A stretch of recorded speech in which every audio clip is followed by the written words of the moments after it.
Hello friends, मैं आयुष आपका अपने चैनल में स्वागत करता हूं। तो आज हम लोग जानेंगे पार्ट 8 जियोग्राफी का।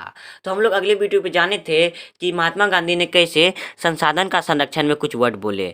तो अब हम जानेंगे महात्मा गांधी ने संसाधन का जो ह्रास कर रहा है, यानी संसाधन को जो समाप्त कर रहा है, वो किसको जिम्मेदार ठहराया विश्व स्तर पर। यानी कि विश्व में संसाधन का जो हमारा समाप्ति हो रहा है उसको किसको जिम्मेदार ठहराया। ये बहुत ही एमसीक्यू है। देखिए, महात्मा गांधी के अनुसार संसाधन ह्रास के लिए जिम्मेदार माना गया था पहला लालची, और दूसरा है स्वार्थी व्यक्ति, और तीसरा आधुनिक औद्योगिक का शोषण करने वाला व्यक्ति। ठीक है, अब देखते हैं। देखिए, महात्मा गांधी ने जो विश्व स्तर पर संसाधन का संरक्षण की बात बोले और संसाधन का जो ह्रास किया उसका जिम्मेदार किसको किसको ठहराया, लालची व्यक्ति, स्वार्थी व्यक्ति और आधुनिक प्रौद्योगिकी का शोषण करने वाला व्यक्ति। अब लालची व्यक्ति समझते हैं, स्वार्थी व्यक्ति समझते हैं और आधुनिक प्रौद्योगिकी का शोषण करने वाला व्यक्ति समझते हैं। लालची व्यक्ति वो हुआ जो कि मैंने अगले वीडियो आपको उदाहरण बताया कि 2 लीटर का काम है, हम 5 लीटर मांगे, तो वो हमारा लालची व्यक्ति हुआ। और स्वार्थी व्यक्ति वो हुआ कि किसी के पास 5 लीटर पेट्रोल है और किसी को 1 लीटर की ज़रूरत है तो उसको वो नहीं देगा, तो वो हमारा स्वार्थी व्यक्ति हुआ। वो अपने आप रखेगा।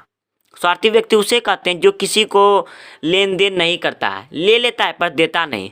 अगर उसके पास दूसरे व्यक्ति के पास 5 है और स्वार्थी व्यक्ति के पास 1 है तो वो उससे 1 ले लेगा। अगर उसके पास 1 है और स्वार्थी व्यक्ति के पास 5 है तो दूसरे व्यक्ति को नहीं देगा। स्वार्थी व्यक्ति मुझसे कहते हैं जो किसी से लेता है पर देता नहीं। आप तो समझ गए होंगे। और आधुनिक प्रौद्योगिकी का शोषण करने वाला व्यक्ति, यानी कि अभी का जो दौर है और उद्योगों में जो संसाधन का शोषण होता है वो व्यक्ति को महात्मा गांधी ने संसाधन का ह्रास का दोषी ठहराया। महात्मा गांधी, अगर आपसे कोई पूछे कि महात्मा गांधी कितने व्यक्ति को विश्व स्तर पर संसाधन का ह्रास का जिम्मेदार ठहराया, तो आप बोलेगा 3। वो क्या क्या? लालची व्यक्ति, स्वार्थी व्यक्ति, आधुनिक प्रौद्योगिकी का शोषण करने वाला व्यक्ति। देखिए, ये तो आपको समझ में आ गया होगा पहला। चलिए अब दूसरा देखते हैं। पंचवर्षीय योजना क्या है?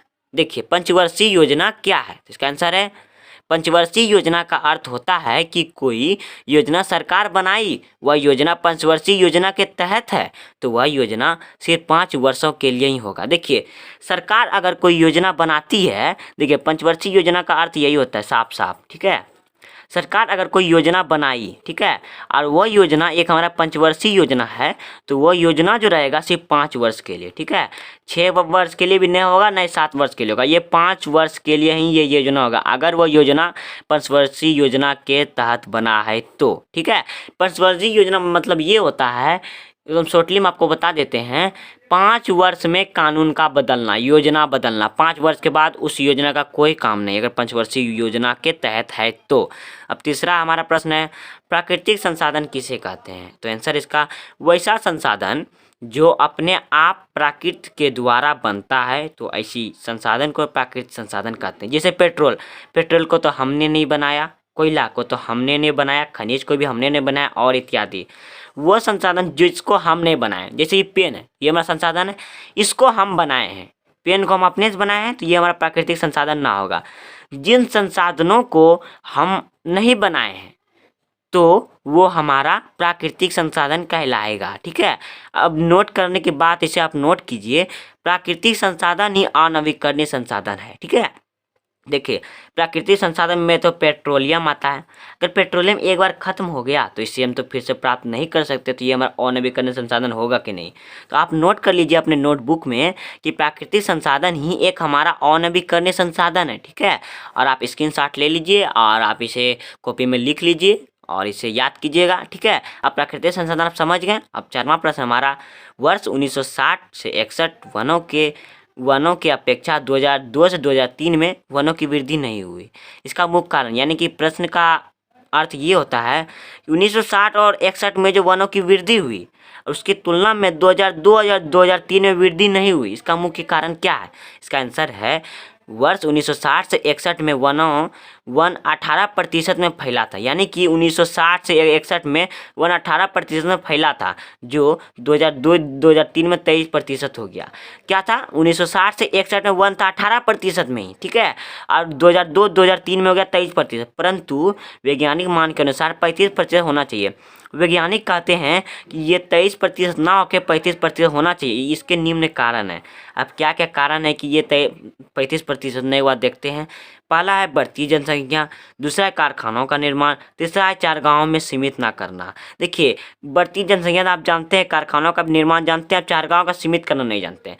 यानी कि आप देखें, बकर चारा, जो बकरी चराता है, अगर वो देखिए अगर पहाड़ में लेके चल गया तो पहाड़ में बकरी जो जाएगी तो पहाड़ में पनपने वाले पौधे को तो वो खा जाएगी। जब वो खा जाएगी तो संसार, ये तो हमारा पेड़ का तो ह्रास होगा, क्योंकि वो जो बिचड़ा को ही खा गया तो पेड़ तो हमारा होगा ही नहीं।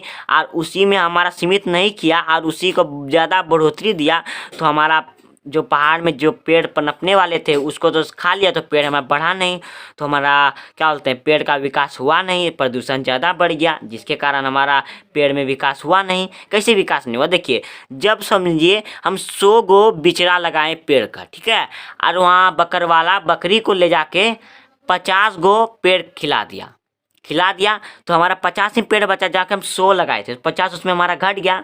इसी कारण ये 3 हमारा जिम्मेदार है, ठीक है। अगर आपसे कोई पूछे 1960-1961 में वनों का जो था फैलाव और 2002-2003 की तुलना में ये कम है, ऐसा क्यों, तो आप ये जो हम बताएं, वर्ष 1960 से 61 में वन 18% में फैला था, जो 2002-2003 में 23% हो गई, परंतु वैज्ञानिक मान के अनुसार 35% होना चाहिए। इसके निम्न कारण है, क्या क्या बोलिएगा, निम्न कारण बोलिएगा आप, बढ़ती जनसंख्या, कारखानों का निर्माण, चार गाँव में सीमित करना। अगर ये वीडियो आपको अच्छा लगा कर लीजिए, लाइक कर लीजिए और बेल आइकन को प्रेस कर दीजिए। Thank you.